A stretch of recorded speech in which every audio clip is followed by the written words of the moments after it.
Yo everyone, welcome to my predictions and breakdown for the entire UFC Fight Night Usman vs Buckley fight card. This card actually does have a few sleeper fights on it, so I am interested in breaking down all of them for you guys today. I will say though that I feel like there aren't as many underdog opportunities on this card as there was on the last one. Many of the fights feel a little bit one-sided here, but regardless, before we even get into the video, let's quickly go back a little bit and talk about how we did on the previous fight card, which was UFC 316, Dvalishvili vs O'Malley 2, and honestly guys, the card was just amazing. So many finishes on the card. Even Merab got a finish over O'Malley, which was just insane. And I will say this, Merab is 100% the bantamweight GOAT. He already was as well, maybe even before he beat Oumar, but after the Oumar win, it really did solidify it, and now he's just adding to his legacy, and not only that, he's improving as a fighter as well, guys. It's really insane.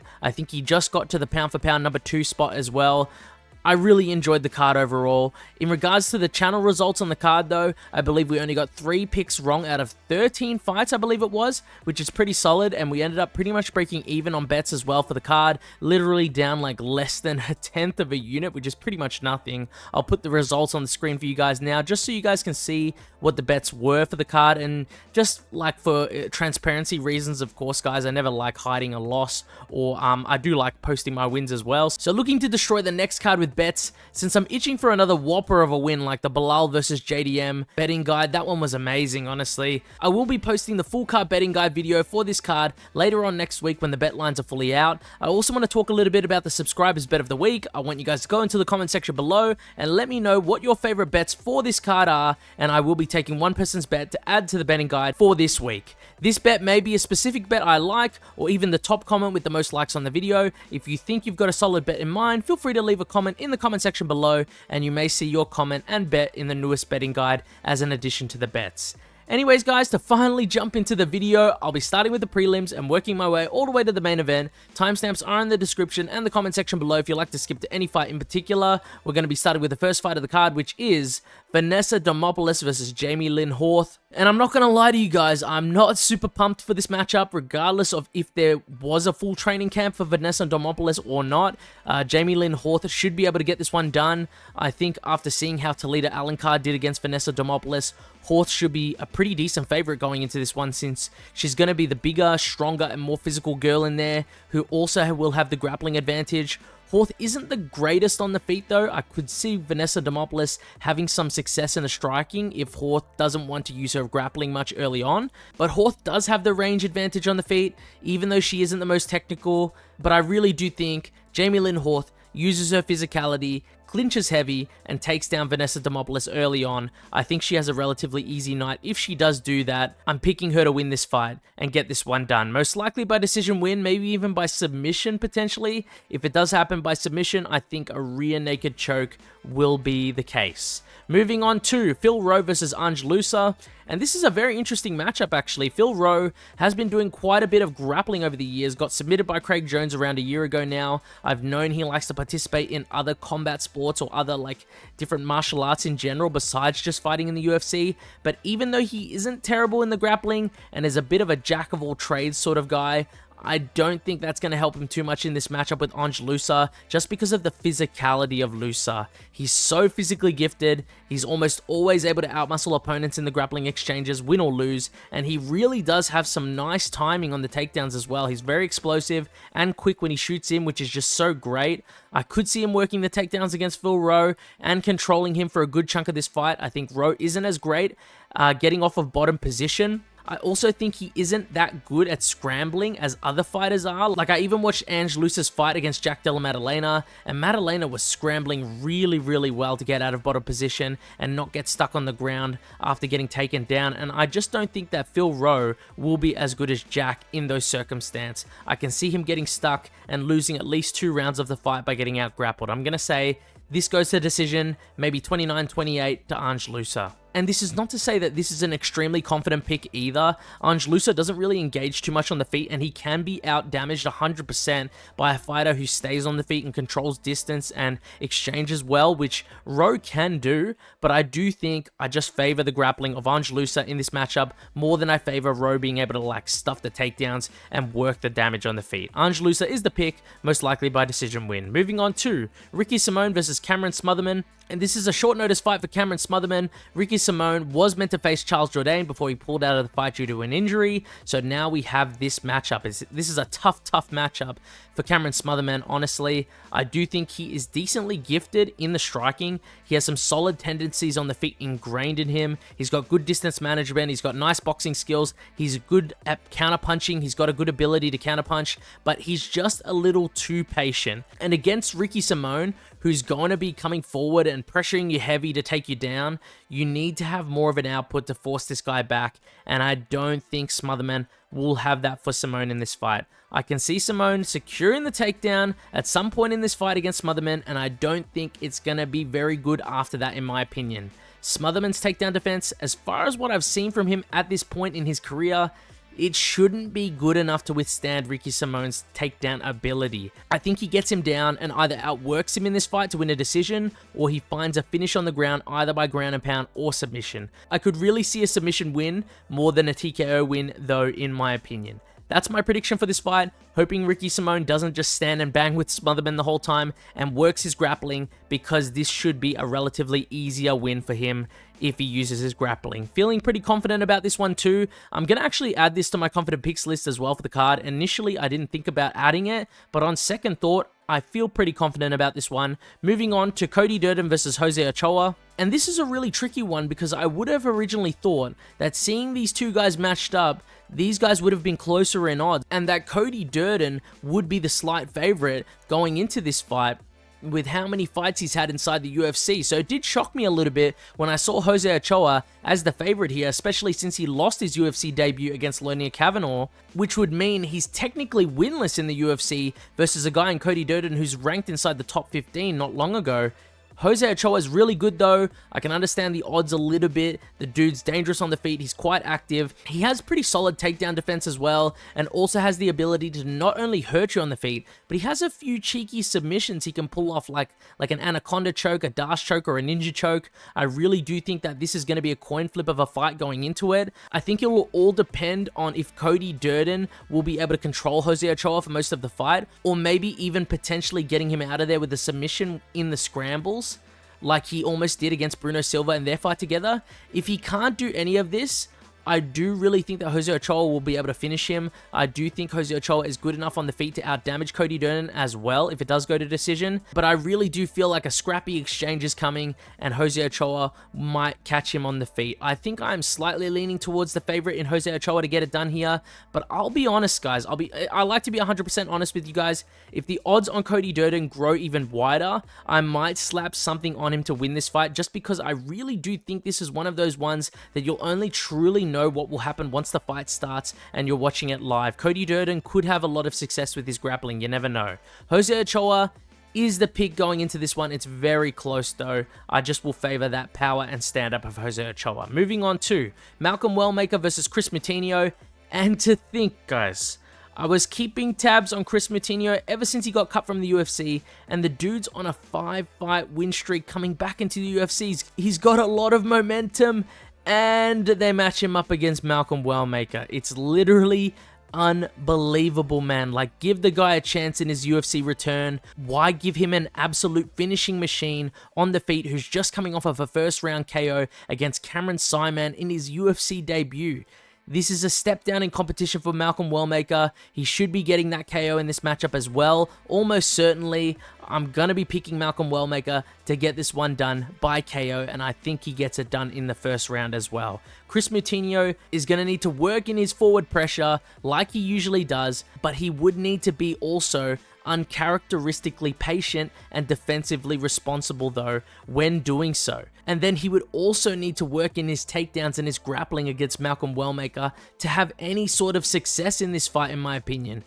I really don't see any of that happening. I can see this one staying on the feet and ending on the feet, with Malcolm Wellmaker catching Kris Moutinho on the back foot. I'm also going to say it's probably by like a left hook KO as well. That's my pick. I'm going to put it in my confident picks list as an addition as well. Moving on to Michael Chiesa versus Court McGee. And I don't know about any of you guys, but I'm going to go with Court McGee here to win this one. And I'm feeling relatively good about it too, if I'm being honest with you guys. I'm looking at the odds. Court McGee is like a plus 250 underdog right now. I'm really happy taking those odds. You've got a guy in Court McGee who's great on the ground, has never been submitted in his entire career. He's also pretty solid in terms of his output numbers on the feet, and he's overall a very strong and physical dude. I just think this is a relatively bad matchup style-wise for Chiesa. Chiesa is terrible on the feet. I'm not going to sugarcoat it. He's never knocked anyone out in his entire career. He relies very, very heavily on getting the back of his opponents and or just securing the takedown in general to work his BJJ. But his takedowns aren't even that great to begin with. His back takes and his ability to overall get the back of his opponent and secure the body triangle is great. It's fantastic, don't get me wrong, but he is pretty bad everywhere else in my opinion. The only thing with Court McGee is that he is a little open on the feet, but I really don't think that Chiesa is going to be the one to capitalize on those openings. The guy literally has no KOs, guys. I really think we're either going to see Michael Chiesa get his first ever KO in his entire career, or Court McGee is going to keep this standing, he's going to out-damage him, and he's going to outdo Michael Chiesa, who will be struggling to secure any sort of takedown or dominant position in the grappling. I really do think the latter is the most likely scenario here, guys. Court McGee is my pick by decision win, but it wouldn't surprise me to see him get a KO or a sub here in the later rounds by wearing down Michael Chiesa with his grappling defense and constant output on the feet. That's my pick, guys. Moving on to Paul Craig versus Rodolfo Bellato. Now, only 2 cards ago, I had already broken down this fight, and I'm not going to break it down too much again for you guys here. I'm going to keep it brief. I am picking Rodolfo Bellato to win this fight, and I am going to put him in my confident picks list as an addition because I really do think he not only wins this fight, but he KOs Paul Craig in this one too. He's got some solid striking and power. He's got some really good takedown defense. He isn't afraid to eat a couple of strikes to give back his own, and that is a really, really good style and recipe to beat Paul Craig. Paul Craig doesn't really have much in the way of striking, but will attempt to take you down to try to have the opportunity to use his BJJ. Rodolfo is smart enough to avoid the ground exchanges. He's going to keep this standing, and he's going to put a beat down on Paul Craig. I'm going to say maybe a first or second round KO for Rodolfo Bellato here.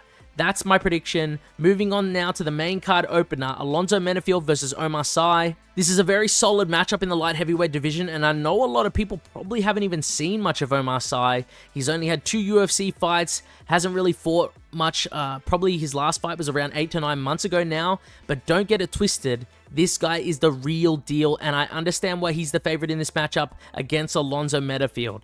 He's a strong dude. He has a wrestling and grappling base, but he has some really nice hands. He's got a great jab. He's got nice knees, very, very fast kicks. The dude is dangerous everywhere, and whenever you prioritize grappling in the heavier divisions, you 100% have a way higher win rate and overall success rate, since the level of grappling is always worse the higher you go in weight.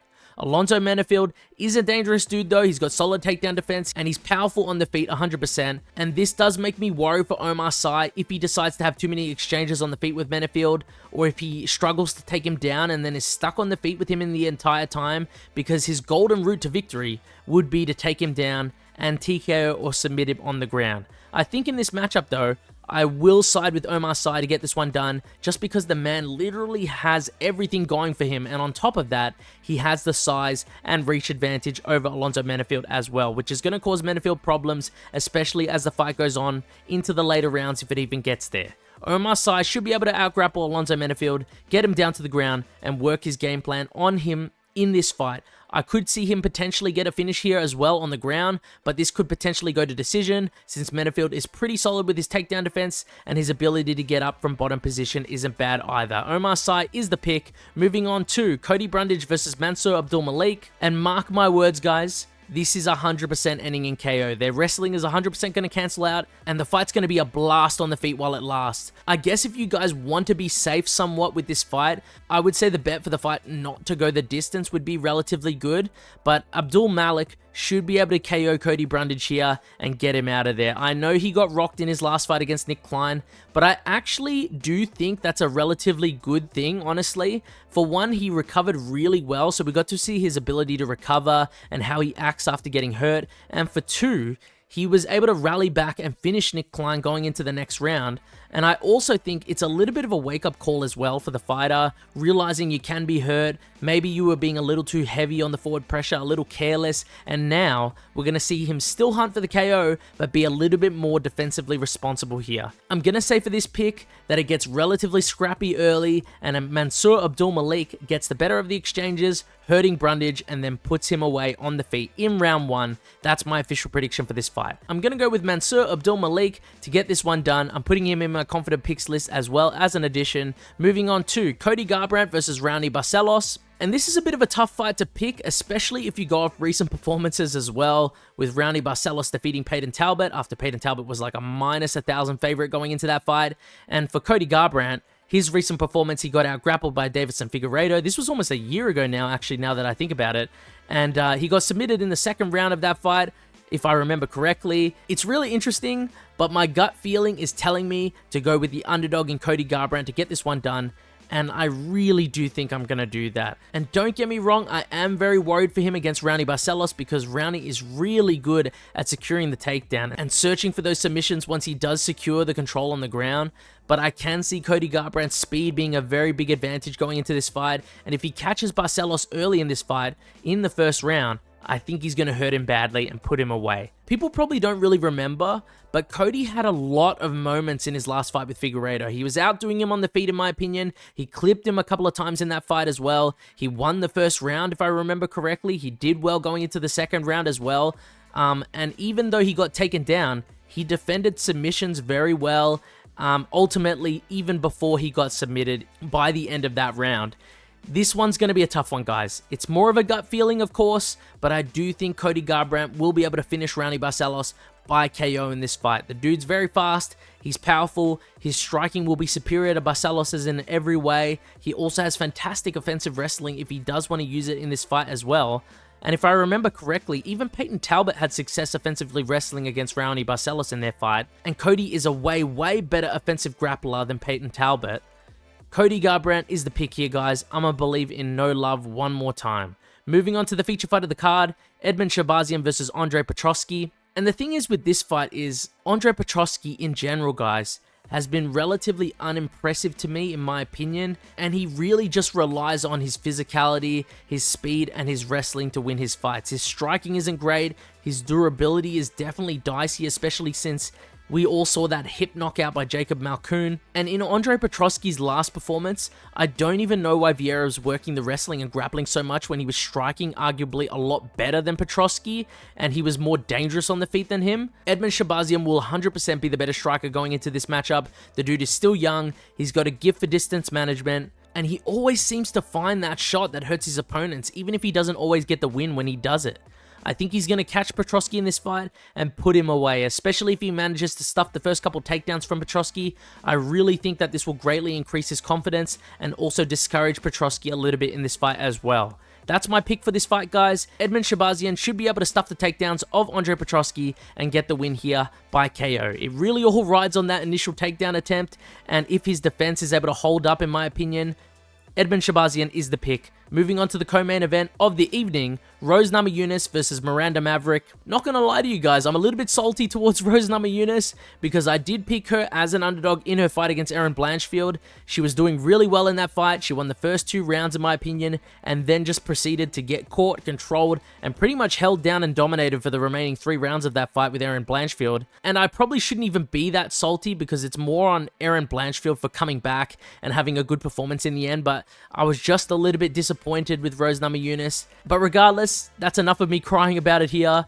This fight, it's a 3-round fight, which I really do think gives an edge to Rose Namajunas because she might be a bit more urgent in those grappling or clinch exchanges in this fight. I also think that clear as day, she has the striking advantage. Miranda Maverick will be moving forward though, trying to get in close and clinch up with her, but if Rose Namajunas keeps her distance and has decent output in this fight, this should be a relatively easy one for her in my opinion. Let me know if anyone else agrees with that. I think 30-27 or 29-28 Rose Namajunas winning via damage is what happens here. That's my prediction for this fight. I don't think Miranda Maverick is anywhere near the same as Erin Blanchfield in terms of technical grappling, and I really do see Rose having a better time in this matchup. Rose Namajunas is is the pick. Moving on to the main event of the card, Kamaru Usman versus Joaquin Buckley. Now, I've talked about this matchup a lot with my friends when this fight first got announced, and I really did have this pick picked out from the get-go. In regards to who you guys picked for this main event though, I believe you guys picked Joaquin Buckley to win this fight, and it didn't really surprise me since he is a pretty decent favorite going into this one, but I will say, I do agree with you guys 100%, and I think I was really convinced Buckley was going to beat Usman after watching and re-watching his fight with Colby Covington. This is someone that Usman had two absolute wars with, who he had the physicality advantage over and the overall power advantage over. Colby made both of those fights very competitive and even arguably should have been given a draw in the second fight as well. And Joaquin Buckley put an absolute beat down on Colby Covington in that fight. He showcased some really solid takedown defense, a great ability to get back up of bottom position, some overall great versatility in his striking, showcasing some really solid boxing combinations, mixing in some head and body attacks, and not slowing down in the slightest. You can make the argument that Colby was out of his prime compared to when he fought Kamaru Usman, but I'm just saying, guys, that Joaquin Buckley at welterweight, as far as of this very moment, looks like a newer, younger, and more skilled on the feet version of Kamaru Usman to me. He's got great power, he's got the physicality, he's a really solid wrestler, and he's got great cardio in my opinion as well. These are all traits that Usman had when he was running the show in the division, and I believe even at 38 years old, the man still has all those traits, but I do think he's slower than before. I think he won't wrestle as much as before either, since his knees are completely gone, and I do think that he currently has no momentum and is only getting older, guys. I honestly could see Buckley putting the nail in the coffin for Usman's career and knocking him out in this one. Buckley is just way more dynamic, he's more explosive than Usman ever was in his entire career, and the boxing combinations that he's been throwing as well going into his fights, I've never seen Usman do them. Usman relies very heavily on backing you up, getting close to you, and when he does throw, he doesn't use a wide variety of punches. He mostly throws the jab, he's got a good right straight as well, but then relies on big hooks with the occasional uppercut if he sees the opening for it. He's super rigid in his striking style. I don't see an improved version of him coming out there at 38 years of age, dominating Buckley in this one. I really don't see it happening, guys. I'm going to go with Joaquin Buckley to win this fight, either by a 49-46 decision win, or by what I really do think will happen, which is by KO. I really see this fight being relatively scrappy and a back and forth fight on the feet, and then I can just really see that KO coming in against Usman. That's my official prediction, guys. A back and forth, entertaining fight where both guys are landing some solid shots, but then Joaquin Buckley is starting to get the better of the exchanges and then catches Usman on the feet and puts him away. That's my prediction for the main event, guys, and that wraps up my full card predictions and breakdown for the entire UFC Fight Night Usman vs Buckley fight card. If you guys have any thoughts or any questions for me regarding the card, feel free to leave a comment and I'll do my best to respond to every single comment left in the comment section below. Thanks for watching, guys, and see you guys next time.